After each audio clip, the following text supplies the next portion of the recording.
কি করবে নাকি ভূত দর্শন?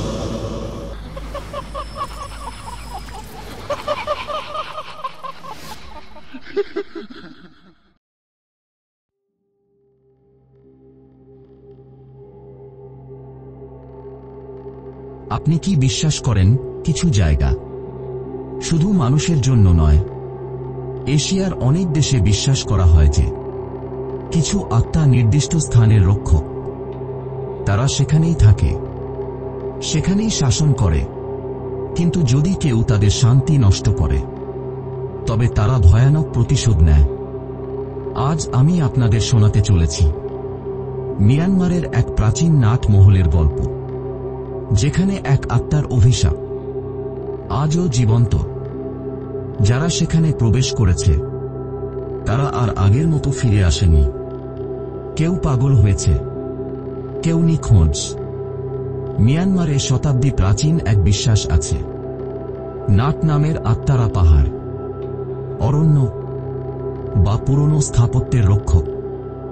অনেক নাট ভালো, কিন্তু কিছু নাট ভয়ঙ্কর ও প্রতিশোধ পরায়ণ হয়। এই গল্পটি এমনই এক নাটের, যা আজও এক পুরনো রাজপ্রাসাদে ভয় ছড়ায়।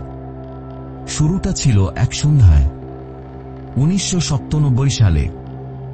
দুই পর্যটক থেইন ও মিন মিয়ানমারের মান্দালয়ের কাছে এক পুরনো নাট মহল, মানে নাটদের উপাসনার স্থান দেখতে যান। এই মহল একসময় রাজপরিবারের ছিল, কিন্তু এখন তা পরিত্যক্ত। বড় কাঠের দরজা ঠেলে ভেতরে ঢুকতেই গা শিউরে উঠল। জায়গাটা অন্ধকার, বাতাসের সাথে ধূপের পুরনো গন্ধ মিশে আছে। দেয়ালে নাটদের ছবি আঁকা, যাদের চোখ কেমন যেন জীবন্ত লাগছে। হঠাৎ মিন কানের কাছে একটি ফিসফিসানি শুনতে পেল। অজানা কণ্ঠে কেউ বলছে, তোমরা চলে যাও, এই জায়গা আমাদের। মিন আতঙ্কিত হয়ে থেইনকে বলল, চলো বেরিয়ে যায়, এখানে কিছু একটা ঠিক নেই। কিন্তু থেইন হাসল, ভয় পেও না, ভূত টুত বলে কিছু নেই।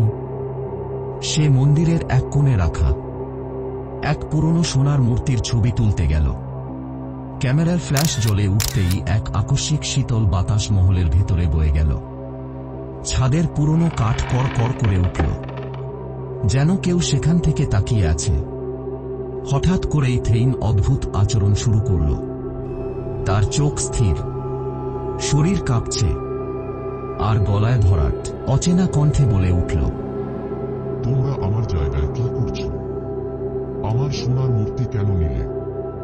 মিন আতঙ্কে পেছনে সরে গেল।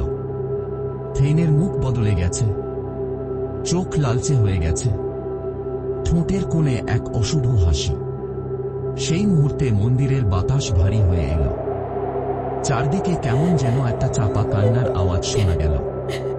মিন ভয়ে থেইনকে টানতে লাগল, চলো এখান থেকে। অবশেষে কোনোভাবে মহল থেকে বেরিয়ে এসে থেইন হুঁশ ফিরে পেল, কিন্তু তার শরীরে এক অদ্ভুত দাগ রয়ে গেল। একটি পুড়ে যাওয়া হাতের ছাপ, যা নাটরক্ষকের প্রতিশোধের চিহ্ন হয়ে গেল। স্থানীয়রা বলে যে আজও সেই নাটমহলে রাতে কেউ যদি সেখানে প্রবেশ করে, হয় সে পাগল হয়ে ফিরে আসে, নয়তো চিরতরে হারিয়ে যায়। কারণ সেই নাট এখনো তার মহল পাহারা দেয়, আর কেউ যদি তার ধনসম্পত্তির দিকে হাত বাড়ায় তবে তার ভয়ঙ্কর পরিণতি অবধারিত। বন্ধুরা, আশা করি তোমাদের গল্পটি ভালো লেগেছে। ভালো লাগলে অবশ্যই লাইক, কমেন্ট ও শেয়ার করবে, তাহলে আমি অনুপ্রাণিত হব। কি ধরনের গল্প শুনতে চাও আমাকে কমেন্টে জানাবে, তাহলে আমি সেই রকম গল্প শোনানোর চেষ্টা করব। তোমাদের কোনো গল্প থাকলে আমাকে জানাবে, তোমাদের নাম, ঠিকানা সহ গল্প প্রকাশ করা হবে। আজকের মতো ধন্যবাদ। দেখা হবে আগামী ভিডিওতে নতুন কোনো গা ছম ছম ভূতের গল্প নিয়ে।